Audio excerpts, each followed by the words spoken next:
বাইরে মারার কথা ফাঁসি দিয়া তুই মারতো বিচার ইঙ্গাসন দিয়া আল্লাহ সইব না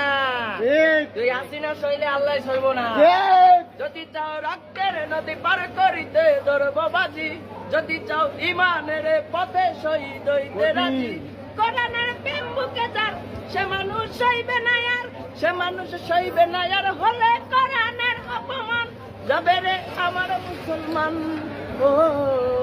যাবে রে আমার মুসলমান যদি চাও মুসলমানের হৃদ গভীরে চলবে এখন তবে তুমি জেনে নাও তখন তোমায় ধরবে দ্বিগুণ যদি চাও মুসলমানের হৃদ গভীরে চলবে এখন তবে তুমি জেনে নাও তখন তোমায় ধরবে দ্বিগুণ দেবানি আল্লাহ তাআলার সুরবে সবাস্তার সে মানুষ সইবে না আর হলে কোরআনের অপমান কাউয়া কাদের শুনিস যাবে রে আমার মুসলমান ও যাবে